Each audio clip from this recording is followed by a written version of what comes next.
kembali ya. Bismillahirrahmanirrahim. Assalamualaikum warahmatullahi wabarakatuh. Alhamdulillahirrabbilalamin. Dalam kesempatan ini Ibu bisa kembali menjelaskan kalian untuk belajar biologi kelas 10. Hari ini kita masuk ke materi yang baru, yaitu mengenai pelestarian lingkungan hidup atau mengenai lingkungan hidup.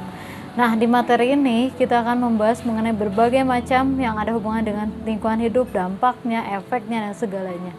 Oke, supaya lebih jelas kita langsung mulai aja ke tujuan pembelajarannya. Adapun tujuan belajar hari ini simpel. Yang pertama yaitu mengetahui definisi dari lingkungan, dan yang kedua yaitu mengetahui mengenai pencemaran lingkungan. Supaya lebih jelas kita akan langsung mulai ke definisinya. Apa itu lingkungan hidup? Nah, secara umum lingkungan adalah suatu tempat tinggal suatu makhluk hidup, ya, di mana terjadi suatu interaksi, terjadi suatu hubungan antara makhluk hidup dengan lingkungan dan yang lainnya. Nah, adapun berdasarkan lingkungan sendiri ini diatur untuk pemerintah Indonesia sendiri ada dalam Undang-Undang Nomor 23 Tahun 1997 Pasal 1 Ayat 2 yang bunyinya, nah itu.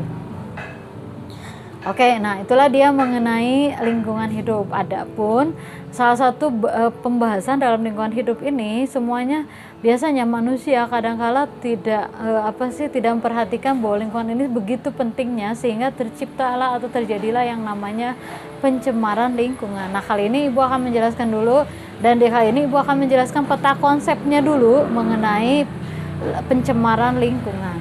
Nah, silakan disimak ya. Ya, oke. Nah, bisa kalian perhatikan di sini, ini adalah salah satu peta konsep dari pencemaran lingkungan.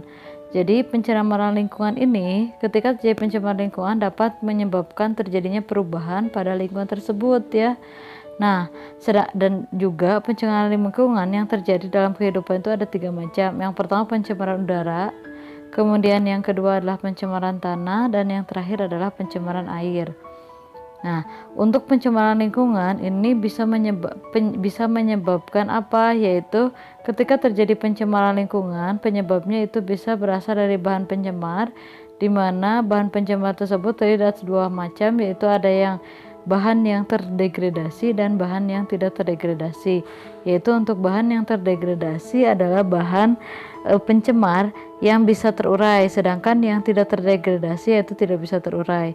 Adapun mungkin untuk salah satu contohnya itu seperti plastik, ya, itu adalah bahan pencemar yang tidak bisa terurai.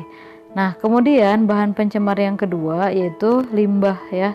Nah, limbah ini merupakan salah satu bahan pencemar yang merusak lingkungan, di mana limbah tapi sebetulnya ketika kita bisa mengelolanya itu bisa dimanfaatkan. Yang pertama yaitu dengan proses daur ulang, dan yang kedua tanpa daur ulang yaitu dengan proses bioteknologi, yaitu misalnya limbah diubah menjadi biogas.